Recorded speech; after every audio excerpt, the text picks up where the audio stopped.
प्रांत प्रचारक माननीय श्री रमेश जी,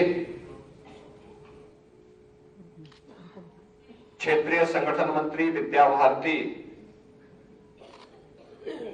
श्री हेमचंद जी, प्रांत मंत्री शिशु शिक्षा समिति श्री रामनाथ गुप्त जी, अध्यक्ष स्वामी विवेकानंद आदर्श शिक्षा समिति गोरखपुर प्रदीप कुमार जी, अध्यक्ष स्वामी विवेकानंद पूर्व छात्र परिषद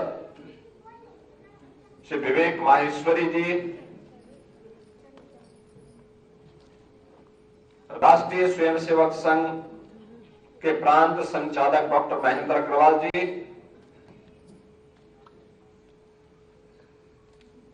लोकप्रिय सांसद श्री रवि किशन जी, उपाध्यक्ष उत्तर प्रदेश महिला आयोग श्रीमती चारू चौधरी जी, विद्यालय के प्रधानाचार्य डॉक्टर राजेंद्र पांडे जी, आज के इस समारोह में उपस्थित गोरखपुर के सभी गणमान्य महानुभाव, पुरातन छात्र छात्राएं और प्यारे बच्चों, आज पूरा देश कृतज्ञता पूर्वक भारत माता के एक महान सपूत स्वामी विवेकानंद को उनके सेवाओं के लिए भारत की सनातन वैदिक धर्म की परंपरा को वैश्विक मंच पर प्रभावी ढंग से प्रस्तुत करने के लिए स्मरण करते हुए उनके प्रति कृतज्ञता ज्ञापित कर रहा है। इस अवसर पर सीनियर सेकेंडरी विद्यालय के पुरातन छात्रों ने स्वामी विवेकानंद की भव्य और दिव्य प्रतिमा को आज यहां पर अनावरण भी कराया है। मैं इस अवसर पर स्वामी विवेकानंद की स्मृतियों को नमन करते हुए सरस्वती शिशु मंदिर सीनियर सेकेंडरी के पुरातन छात्र परिषद के पदाधिकारियों को हृदय से धन्यवाद देता हूं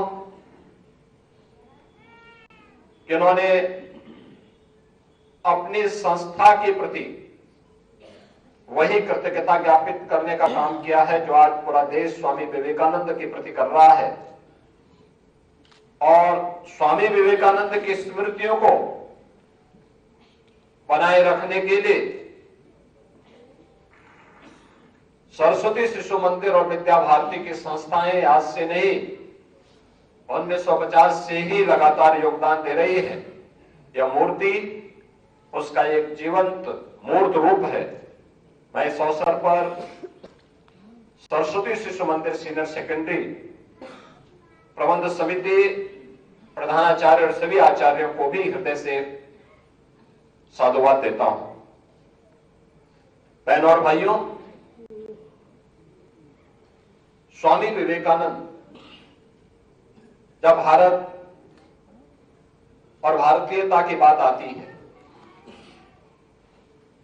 ऐसा नहीं कि भारत की वैदिक परंपरा के बारे में दुनिया जानती न रही हो।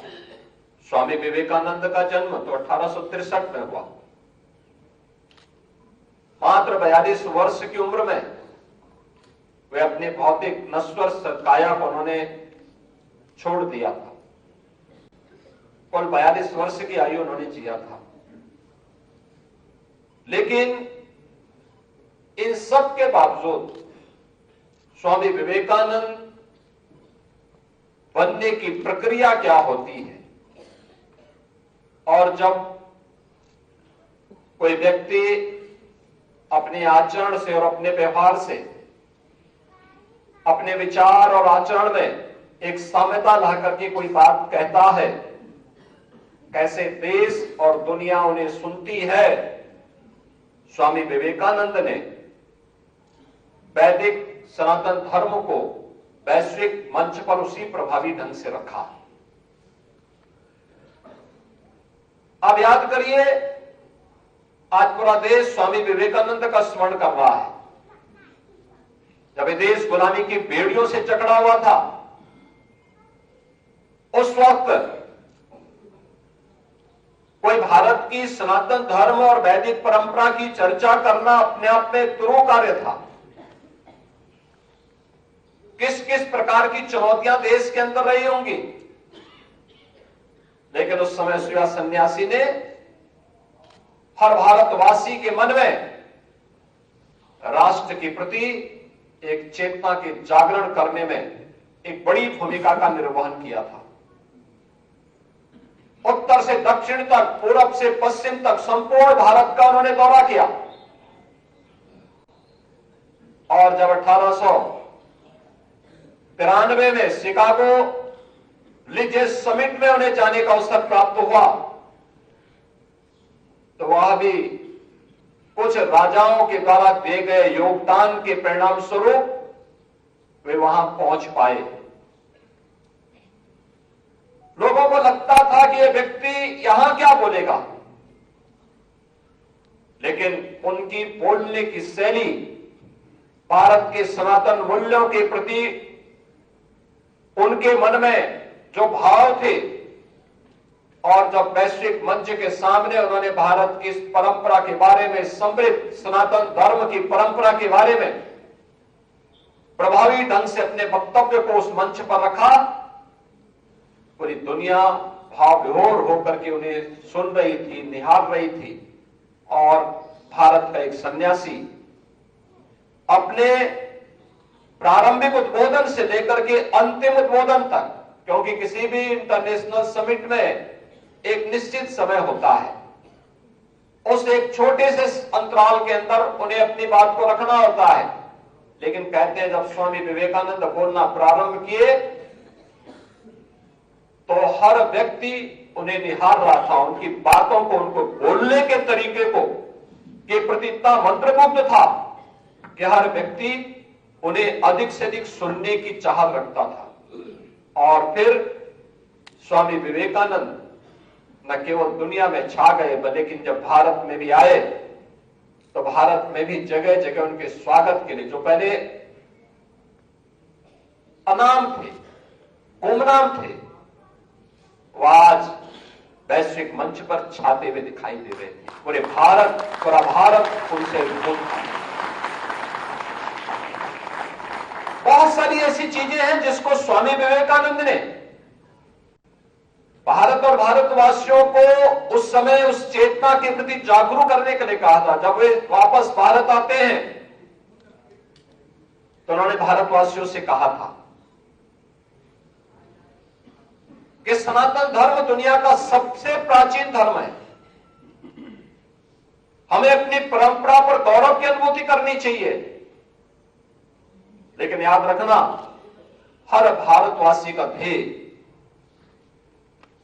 एक ही होना चाहिए, और वह है अपना देश, अपना राष्ट्र धर्म। जब भी हम सामूहिक चेतना के साथ इसके बारे में सोचेंगे तो ब्रिटिशर बहुत दिनों तक हमारे देश को गुलाम नहीं बना के रख सकते। एक समय आएगा जब यह देश स्वाधीन होगा, लेकिन स्वाधीन भारत के लिए हमें उस प्रकार की मानसिकता के लिए अभी से अपने आप को तैयार करना होगा। अपने देश को आधुनिक ज्ञान विज्ञान के साथ जोड़ना होगा, अपने परंपरागत ज्ञान की परंपरा को आधुनिक विज्ञान के साथ जोड़ना पड़ेगा।